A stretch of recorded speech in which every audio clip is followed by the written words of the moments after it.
સર્વ વૈષ્ણવોને જય શ્રી કૃષ્ણ. આપણે 45ના પાઠમાં શું શીખ્યા હતા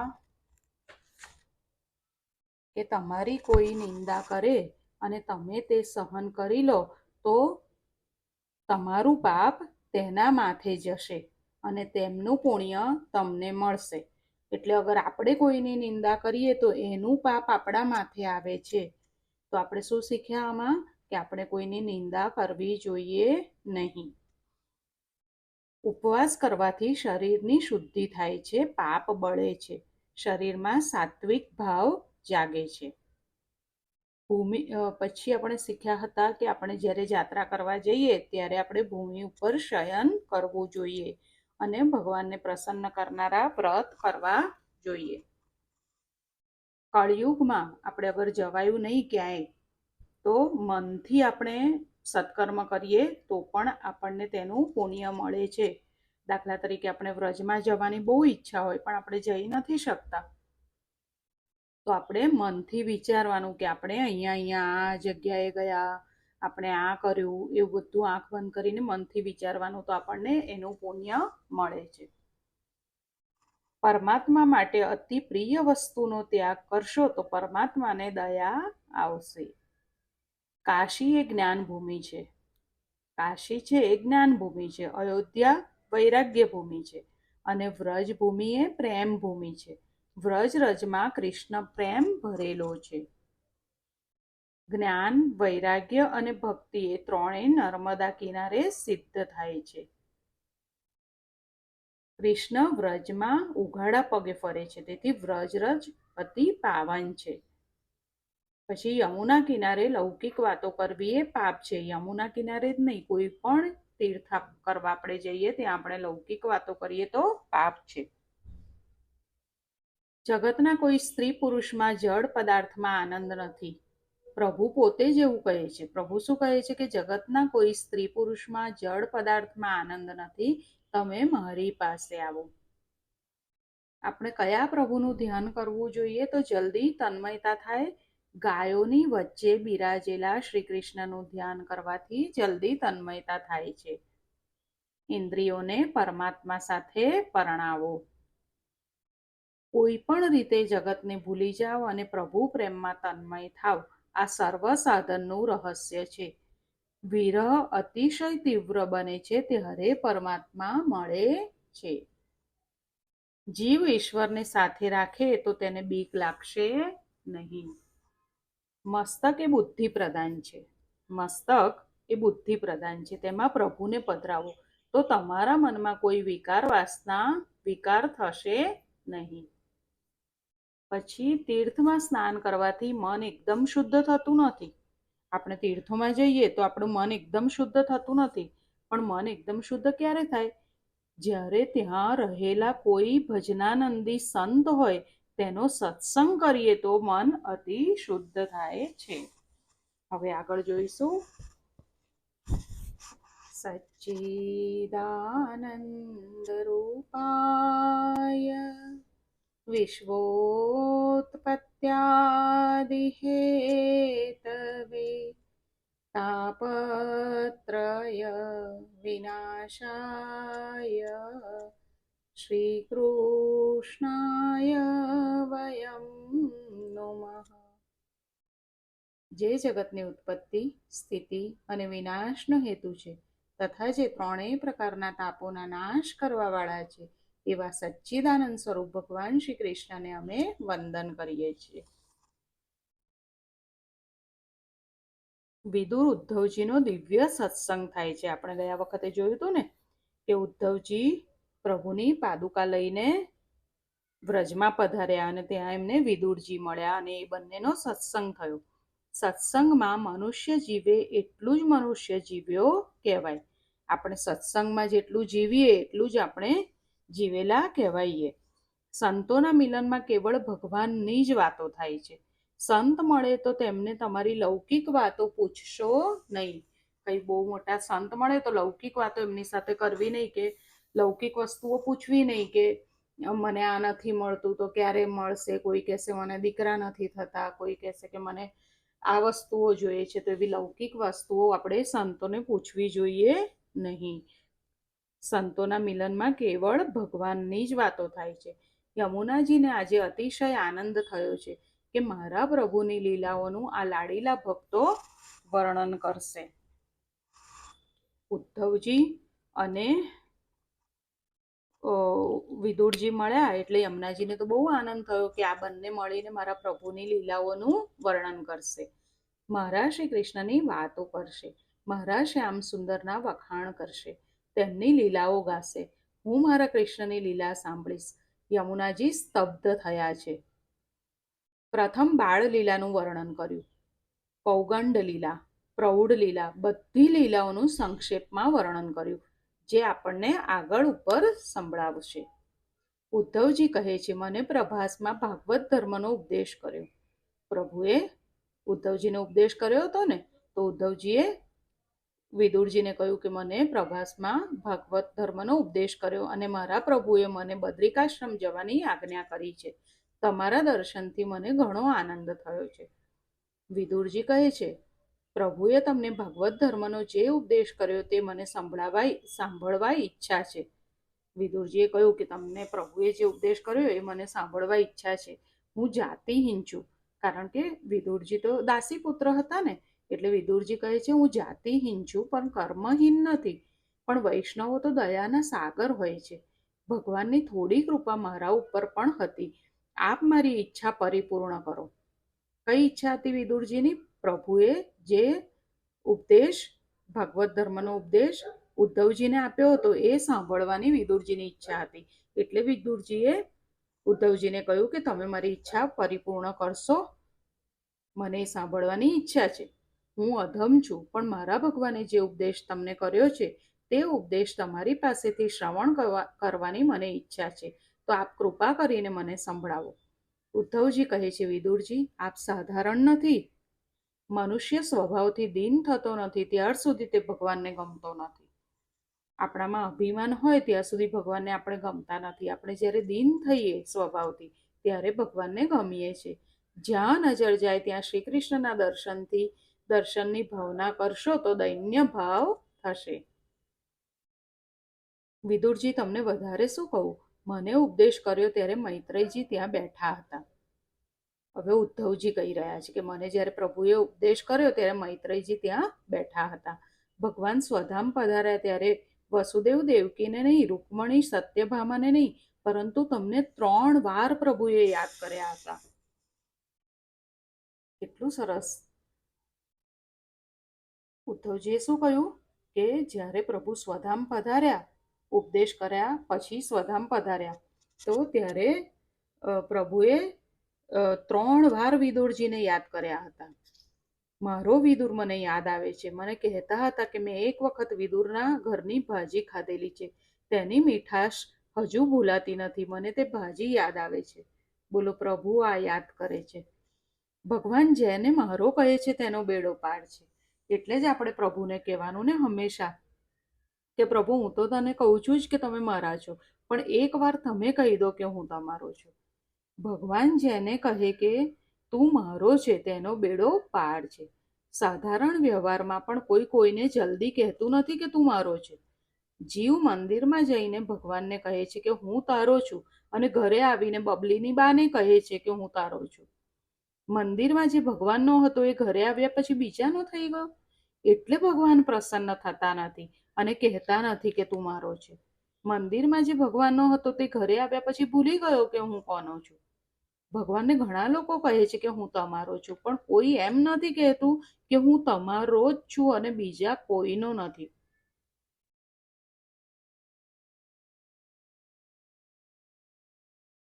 કૃષ્ણ તવાસ્મી ન ચાપી પરસ્ય. જગતમાં જ્યાં સુધી મનુષ્ય કોઈ જીવનો છે ત્યાં સુધી તે ભગવાનનો થઈ શકતો નથી. આપણે યાદ રાખીશું, જગતમાં જ્યાં સુધી મનુષ્ય કોઈ જીવનો છે ત્યાં સુધી એ ભગવાનનો થઈ શકતો નથી. અને જે મનુષ્યો કહેતા પણ હોય છે કે હું ખાલી તારો છું, હું બીજા કોઈનો નથી, એ પણ ખોટું જ બોલતા હોય છે. એ શું આપણે મરીશું તો આપણી સાથે આવશે? અરે મરવાની પણ રાહ નથી જોતા. આપણા કરતાં સારું કોઈ મળે તો ત્યાં જતા રહે છે. તો શું એ સાચું છે?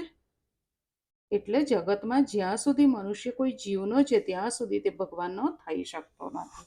અને આ તો કળિયુગ ચાલે છે એટલે અત્યારે તો આવા લોકો બહુ જ જોવા મળે છે કે એકદમ ખોટું બોલશે, એકદમ તમને ખોટા વચનો આપશે અને એકદમ ફરી જશે. એને વાર પણ નહીં લાગશે ફરી જતા. તો અત્યારે કોઈ ઉપર વિશ્વાસ પણ જલ્દી કરવો જોઈએ નહીં. ખાલી ભગવાનમાં પ્રેમ કરવો જોઈએ. ભગવાન જેને પોતાનો માને તે માયાના બંધનમાંથી છૂટી જાય છે. અને ભગવાન જેને અપનાવી લે તે માયાના બંધનમાંથી છૂટી જાય છે. એટલે જ મેં કહ્યું હતું ને કે જ્યારે આપણને કોઈ ધોકો આપે, કોઈ આપણો વિશ્વાસઘાત કરે, તો ત્યારે એમાં આપણે પ્રભુની કૃપા, એટલે ત્યારે આપણને બહુ રડવું આવશે, ત્યારે આપણને બહુ ખરાબ લાગશે. કદાચ થોડા વર્ષો પણ બગડશે આપણા, પણ પછી આપણને ખબર પડશે કે જે થયું એ સારું જ થયું. કે જે પછી થવાનું હતું પહેલા થયું. તો આપણને ખબર તો પડી એ આપણું નથી, ખાલી પ્રભુ જ આપણા છે. તો પ્રભુની કૃપા થઈ એટલે પ્રભુએ માયાના બંધનમાંથી છોડાવવા માટે આપણી સાથે આવું કરાવડાવ્યું. તો એ તો પ્રભુની બહુ મોટી કૃપા છે. ત્યારે આપણને બહુ દુઃખ થાય, પણ સાચું તો એ છે કે એ પ્રભુની કૃપા જ છે. ભગવાનને રોજ મનાવો, કે એકવાર કહી દો કે તું મારો છે. પ્રભુને આપણે રોજ સેવા કરતા મનાવવાના. પ્રભુ તમે તો મારા જ છો, પણ એકવાર તમે કહી દો કે હું તમારો છું. ભગવાન જ્યારે કહે કે તું મારો છે ત્યારે બ્રહ્મ સંબંધ સાચો છે. તુલસીદાસજીએ કહ્યું છે, મારા જેવા કામીને મારો કહેતા રામજીને શરમ આવે છે. તો આપ રાજાધિરાજના આંગણામાં બેઠેલો હું પુત્રો છું. મને તમારા આંગણામાં બેસવા દેજો, મને અપનાવજો. એવું કોણ કહેતું હતું? તુલસીદાસજી કહેતા હતા. ધોળા કાળા કર્યા હોય તે બધું હે નાથ હું તમને અર્પણ કરું છું. મેં તમારો પટ્ટો ગળામાં રાખ્યો છે. હું પાપી છું. આપણે પ્રભુને કહેવાનું કે હું પાપી છું, પણ હું તમારો છું. તુલસીદાસજી કહેતા હતા કે હું પુત્રો છું, પણ રામજીનો છું. પરમાત્માએ મને અપનાવ્યો છે. પરમાત્માએ અપનાવ્યા પછી પરમાત્માને ગમે તેવા જ કાર્યો કરો. જ્યારે પરમાત્મા આપણને અપનાવે પછી પરમાત્માને ગમે તેવા જ કાર્યો કરો. ભોગમાં સંતોષ માનજો, પણ ભગવાનના ભજનમાં કોઈ દિવસ સંતોષ માનશો નહીં. ભક્તિમાં સંતોષ માને એ પ્રભુના માર્ગમાં આગળ વધી શકતો નથી. જે ભક્તિમાં સંતોષ માને કે હું તો બહુ ભક્તિ કરું છું એટલે એને સંતોષ થઈ ગયો, તે પ્રભુના માર્ગમાં આગળ વધી શકતો નથી. જ્યાં સુધી હરેક શ્વાસમાં આપણે પ્રભુનું નામ નહીં લઈએ ત્યાર સુધી એ શક્ય જ નથી કે આપણને સંતોષ થવો જોઈએ. આપણે હર શ્વાસમાં નામ લઈએ તો પણ આપણને સંતોષ ના થવો જોઈએ. કે આપણે સૂઈએ ત્યારે તો આપણે નામ લેતા જ નથી. આ તો એવું થાય છે કે આપણે બીજા કાર્યમાં હોય, આપણે ઘરના લોકો સાથે વાત કરતા હોય, આપણે બહાર જતા હોય ત્યારે તો આપણે નામ લેવાનું ભૂલી જ જઈએ છીએ. તો એ બધી આપણે આદત કરવાની છે.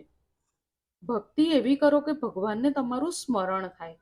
એવી ભક્તિ કરવાની કે પ્રભુને એમ થાય કે આ મારો ભક્ત ક્યાં ગયો, મારે એને જોવો છે. ભગવાન તમને યાદ કરે. વિદુરજીને જેમ ભગવાને 3 વખત યાદ કર્યા હતા ને તેમ.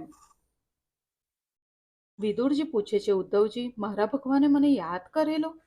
ઉદ્ધવજી કહે છે, વિદુરજી તમે ભાગ્યશાળી છો. ભગવાને 1 વખત નહીં પણ 3 વખત તમને યાદ કરેલા. ભગવાને તમારા માટે મૈત્રીજીને ખાસ આજ્ઞા કરી છે. બધાને મેં આપ્યું છે પણ મેં મારા વિદુરને કાંઈ આપ્યું નથી. પ્રભુએ શું કીધું હતું ત્યારે? કે મેં બધાને બધું આપ્યું છે પણ મારા વિદુરને કાંઈ આપ્યું નથી. મૈત્રીજીને કહ્યું છે કે જ્યારે મારો વિદુર તમને મળે ત્યારે આ ભાગવત ધર્મનું જ્ઞાન તેને આપજો. એટલે વિદુરજીએ ઉદ્ધવજીને કહ્યું ને કે મારે ભાગવત ધર્મનું જે જ્ઞાન પ્રભુએ તમને આપ્યું છે એ તમે મને સંભળાવો. ત્યારે ઉદ્ધવજીએ કહ્યું કે પ્રભુએ તમને 3 વાર યાદ કર્યા હતા અને એમ કહ્યું હતું કે મેં મારા વિદુરને કંઈ આપ્યું નથી, પણ મૈત્રેયજીને કહ્યું છે કે તમે આ જ્ઞાન વિદુરજીને આપજો. આ વાત સાંભળીને આ વાત જ્યારે વિદુરજીએ સાંભળી ત્યારે વિદુરજીની આંખમાંથી આંસુ નીકળ્યા. પ્રેમથી વિવળ થઈને રડી પડ્યા. પરમ ભાગવત ઉદ્ધવજીના મુખેથી ભગવાનના પ્રશંસનીય કર્મ અને આ પ્રકારે અંતર્ધ્યાન થયાના સમાચાર સાંભળી તથા ભગવાને પરમધામ જવાના સમયે મને પણ યાદ કરેલું એવું જાણીને ઉદ્ધવજી ના ચાલ્યા જવાથી વિદુરજી પ્રેમથી વિવળ થઈને રડવા લાગ્યા. આ ઉદ્ધવજીને વિદુરજીનો મેળાપ થયો. પછી ઉદ્ધવજી આવું બધું કહીને જ્યારે ગયા ત્યારે વિદુરજી પ્રેમથી વિવળ થઈને રડવા લાગ્યા. ઉદ્ધવજી બદ્રિકાશ્રમ પધાર્યા અને વિદુરજી હવે ક્યાં ગયા વિચારો?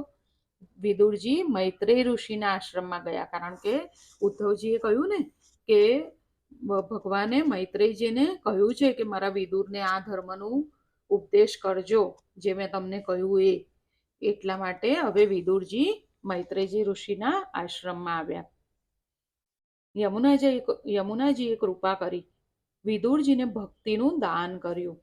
યમુનાજીએ નવધા ભક્તિ આપી, પણ જ્ઞાન વૈરાગ્ય વગર ભક્તિ દ્રઢ થતી નથી. ભક્તિ આપણામાં બહુ જ હોય, પણ જ્ઞાન વૈરાગ્ય વગર તે દ્રઢ થતી નથી. એટલે વૈરાગ્ય પણ બહુ જરૂરીનું છે. જ્ઞાન તો જ્યારે આપણી ભક્તિ બહુ વધે, વૈરાગ્ય પણ આપણે કેળવીએ, ત્યારે જ્ઞાન તો અંદરથી પ્રાપ્ત થાય છે. અંદરથી અમુક વસ્તુ આપણને ખબર જ પડે, આ સાચું છે, આ ખોટું છે. એ આપણને અંદરથી જ્ઞાન પ્રાપ્ત થાય છે. જ્ઞાન વૈરાગ્યનું દાન ગંગાજી કરે છે. જ્ઞાન અને વૈરાગ્ય વિના ભક્તિ પૂર્ણ સફળ થતી નથી. વિદુરજી ગંગા કિનારે આવ્યા. મૈત્રેય ઋષિનો આશ્રમ ગંગા કિનારે હતો, એટલે વિદુરજી ગંગા કિનારે આવ્યા. ગંગાજીનો બહુ મોટો મહિમા છે. વિદુરજીએ ગંગાજીમાં સ્નાન કર્યું. ગંગા કિનારાના આ પથ્થર ભાગ્યશાળી છે. મૈત્રેય ઋષિ જેવાના ચરણ આ પથ્થર ઉપર પડતા હશે. આ પથ્થરો ઉપર વૈષ્ણવોની ચરણરજ પડે છે. વિદુરજી વિચારે છે કે હું જાતિહીન છું. મૈત્રેય ઋષિ મને ઉપદેશ આપશે કે નહીં? પછી વિચારે છે કે ભલે હું જાતિહીન છું, પણ હું કર્મહીન નથી. હું પાપી છું, અધમ છું, પણ પરમાત્માએ મને અપનાવ્યો છે. એકવાર પરમાત્મા અપનાવે એટલે બધા અપનાવી જ લે. તેથી જરૂર મૈત્રેય ઋષિ મને ઉપદેશ આપશે. ભક્તિ માર્ગ એક જ કારણથી શ્રેષ્ઠ છે કે જ્યાં સુધી પરમાત્માનું પ્રત્યક્ષ મિલન ન થાય, ત્યાં સુધી ભક્ત એમ જ માને છે કે પરમાત્માનું મિલન થતું નથી, તેમાં મારો જ દોષ છે.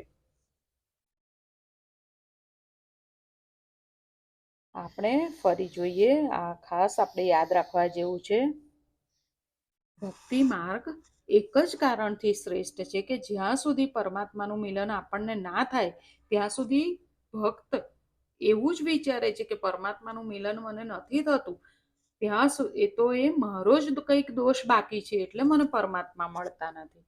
ભક્તિમાં દૈન્ય આવે છે. જ્ઞાન માર્ગમાં યોગી બ્રહ્મરૂપ થવા લાગે છે, અને ત્યારે કેટલાકમાં અભિમાન પણ આવે છે અને તે પડે છે. હવે જેનામાં બહુ જ્ઞાન હોય તેને અભિમાન આવવા લાગે અને એ અભિમાનમાં પડે છે. આશ્રમમાં આવી વિદુરજી મૈત્રેયજીને સાષ્ટાંગ પ્રણામ કરે છે.